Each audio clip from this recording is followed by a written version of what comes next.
So this is Peter again doing his other video. Had a good session doing my meditation, and I'll get back into our topic about meditation and not about meditation, about relationship stuff, but also how these other things help. So I've covered that by the basics of trauma and getting on beyond that. There's other things afterwards. There's what you call anxiety in connection with places. So normally you want to do, as I mentioned before, this is moving on, getting on with your life. You want to remove objects that will affect you. You might even want to put all their photographs in a box and seal it away somewhere. When it doesn't have an impact on you, then you can look at them and change things like ringtones and things that would trigger reactions. You might even have set up a new email address and use that for a bit, and that just get your head away from thinking about previous emails. Get rid of their emails or store them away somewhere. Give them a funny name. Just make sure you don't, or pictures or anything. Just keep it all away from you, because you need to heal when you can't do that if you're under the if they're on your mind quite a bit. And so what you're looking for is the new you. It may be, if you've had a proper relationship with these people, that they may decide they want to go back with you, but away from that, let's do that at all. That's something you sort out between yourselves at a later date, depending on what's going on in your life. But if it's hit the end of the road, you need time to heal and adjust and redevelop. You've lost some of your willpower, you've sort of lent it to them. Some of your thinking's gone a bit awry and all sorts of stuff. And you lost a sense of self and identity. So reforging this identity and using the opportunity to make it stronger. So like I mentioned, work and that was finding something to do in my spare time. So I just sort of pop down and do this meditation group, and that's it's only sort of once a week. It's not there is donations, you can donate, but it's not compulsory to spend loads of money or anything. Some things would be like that.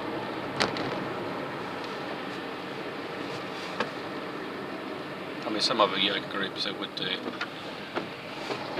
But it doesn't be yoga, it could be go out jogging, it could be anything really. You just want to get yourself out of your space and into something else.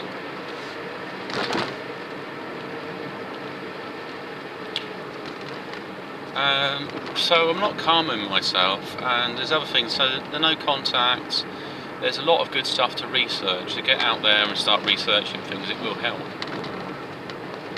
You might not want to get and look at too much advice on there, or you might not see some people splitting up. Possibly if you can set up some music whereby you're not having to listen to sort of negative things and stuff like that.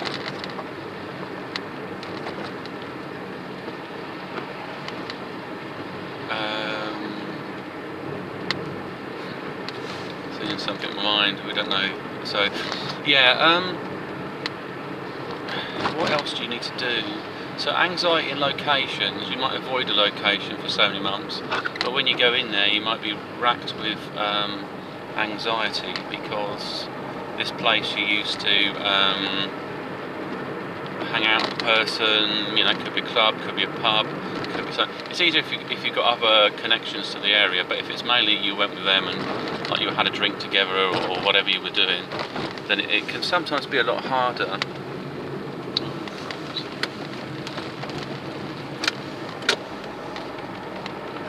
That is.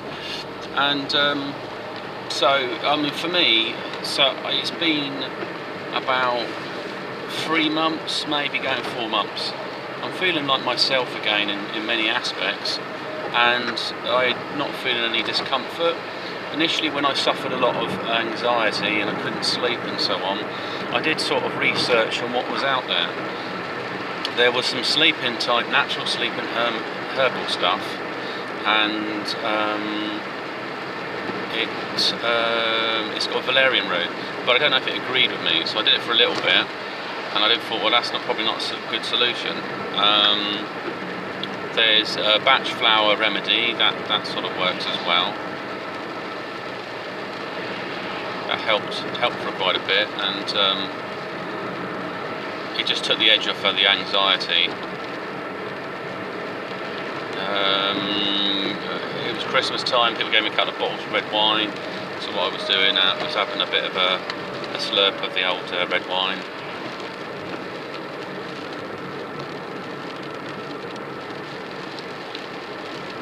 And that was my nightcap. I didn't want to sort of start drinking loads, just if I was in a bit of an emotional low, you know, what would I do? And also, when you haven't got much money, so I was in a situation, I got no money, and so I just started working. I had to work. The work kept me busy, so I was doing work, and also the work got me closer to where my parents are, so I'm able to visit my parents, which helps, and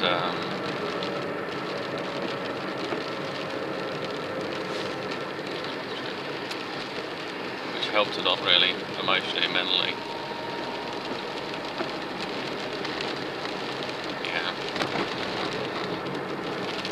I was able to check up on them. I had someone I could stop and have a chat with.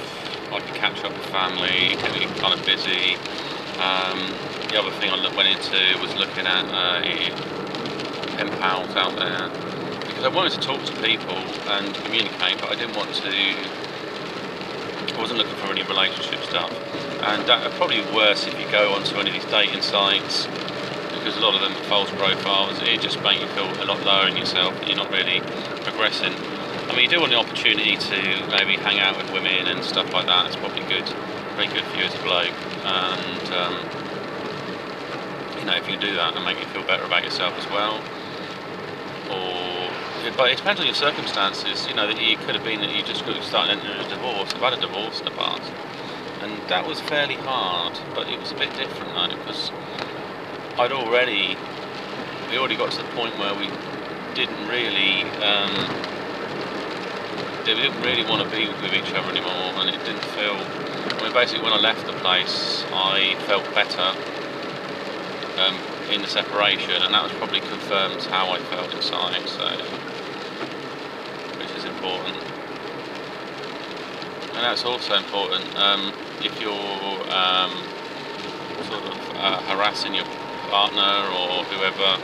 You're going to make it worse, and they're going to think, well, I'm so glad I'm away from this person who's so controlled and he was so this and that. I think people forgive if you've got to, initially, if you're quite emotional there, as long as you don't do anything that you can't come back from, you know, like if you did something silly, something criminal or something, you know, something daft, then you'd be putting yourself in a funny situation. So yeah, that's just one of the things that happens, really. And you know, you might slip into dark thoughts, but don't allow these thoughts to manifest themselves as a sort of desire to do something.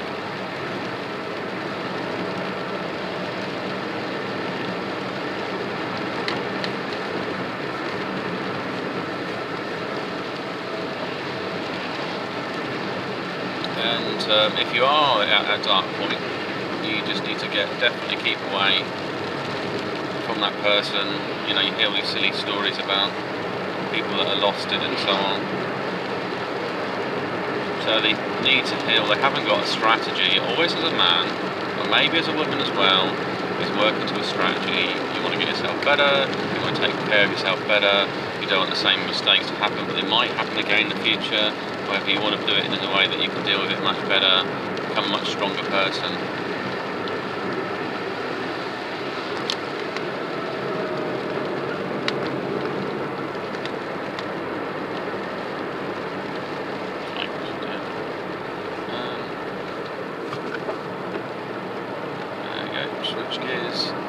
So I think that's really important, because there are a lot of men suffering out there, and it's because the you know, maybe they're a certain type of person.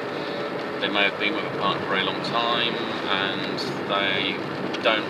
they've forgot most of the stuff to dealing with emotional stresses and strains and things like that.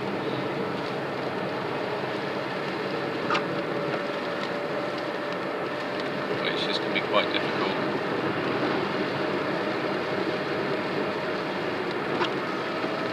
And yeah, I mean, I went to a place recently. It's been several months later, but a part of it is showing face. So I've turned up there, and I'm in a sort of basically I'm showing my good face. I'm showing who I really am, who I want to be, how I want to be received. I didn't walk in there with a head down, looking upset, stressed.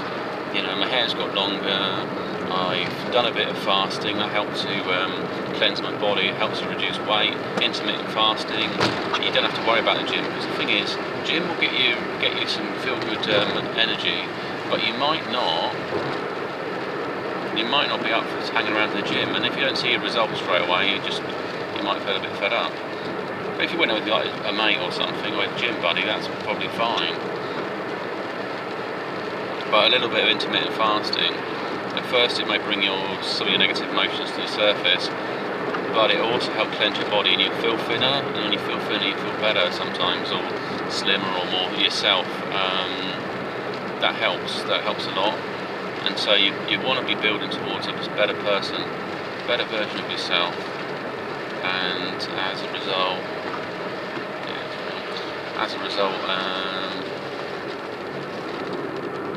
this better new you will, it isn't to win the person back over. You should really be in the mindset of not wanting to, I mean, it's not you don't want a relationship with the person. I mean, I want a relationship with the woman I sort of fell out with, because I really loved her as a person, and I cared about her as a friend and all sorts. So it's not just about one level; it's a bit more deeper for me. That's just because I'm ready for that kind of emotional commitment. I think I'm an older bloke. I get a certain thing. It's like my biological clock ticking, and I'm thinking, we met someone really nice. Let's build a relationship with this person.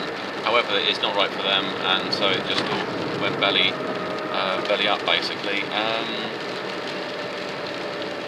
You know, nobody's perfect. We all make mistakes, live and learn, and then you grow as well, grow as a person. So that's one thing. I looked up some books. There was a chap who deals with emotional first aid, and that was quite useful. He's Guy Winch, so you might want to read that, because you may be feeling like I did, a pain in certain parts of your chest, and it explains different loss and heartbreak. So I had guilt, and guilt was poisoning, and it just made me feel like, because unless that person forgives you, you're going to be carrying around that guilt for quite a bit of time. And it is really good, actually. It's really good that you can sort of move on and become this stronger person, and reward yourself. Be good to yourself. You're not perfect. You'll make mistakes.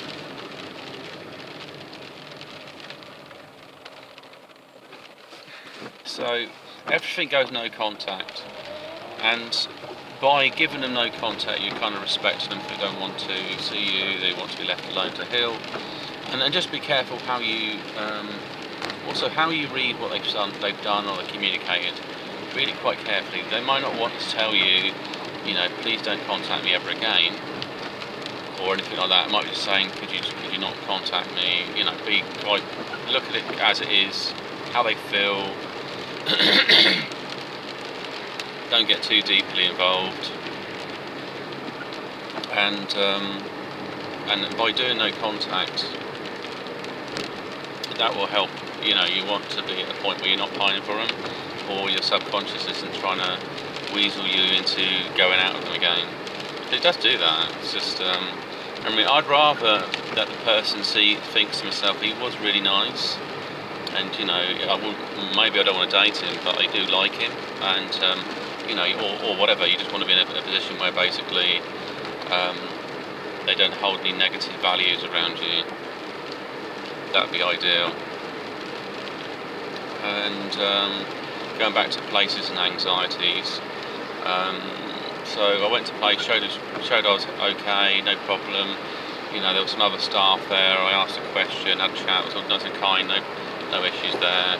I saw her friend there. I didn't say a word. She kind of looked down. She's probably a bit.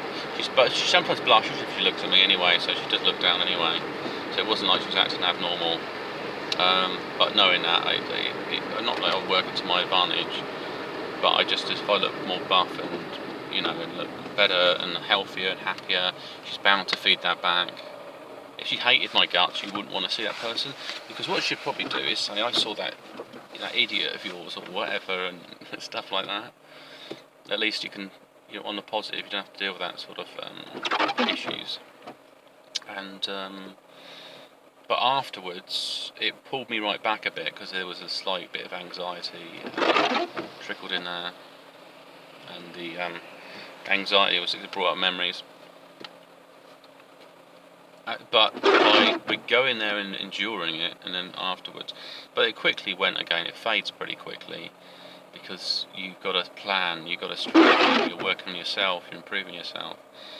You look at the self-help videos, you learn stuff, because sometimes these people, they're not going to judge you, and pick who you talk to about certain things. That's really what it's about. I mean, friends are good in all sorts of ways, but they're applied in certain things. If someone's very kind and romantic and stuff, they might give you some good advice, they might give you some terrible advice. And it's about getting your head space where you want to be, and be the man you want to be. If you, I think if you do something terrible, you might just have to say, look, set yourself up to never do it again, which would be ideal. I haven't. I mean, apart from sticking something through the door, sending her presents, and not reading her body language, because I don't know, you can't tell what's going on in a woman's head unless you ask her, or you're carefully looking at her body language all the time. I wasn't really. So I might improve them skills, because there's things that women need. If you want to connect with a woman, you need to have that sort of eye contact and so on. That makes them feel validated. Because if you don't do it, you notice that a woman looks away. She was looking. It's like a connection. Like, yes.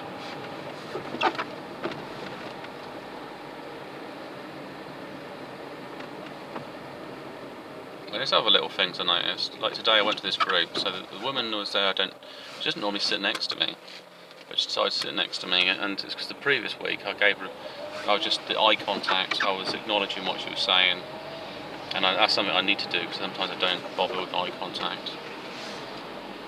And it's important. It's important to women. So you've got to understand how their language works, because the body language is different. And the more you understand about that, the better you can communicate with them. It's not a case of getting an advantage on them. It's been able to give them an honest feedback, because they want to look. I mean, you can basically improve your odds, but that's no different than a woman can improve her odds as well if she wants to. It's just applied intelligence, basically, isn't it?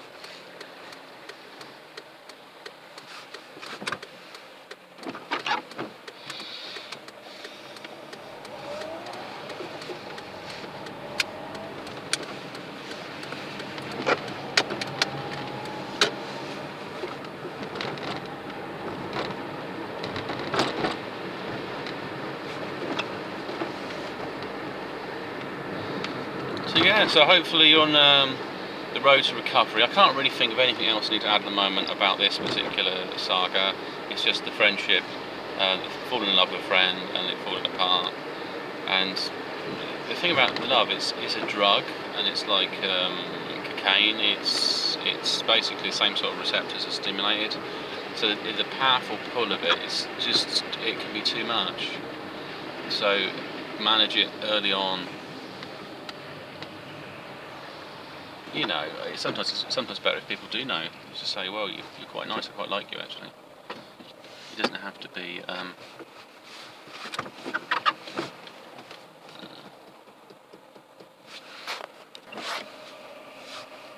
yeah, so otherwise, once you're insane, you become less attractive. So that's one of the things. Okay, anyway, this is Peter signing off, and thank you for listening.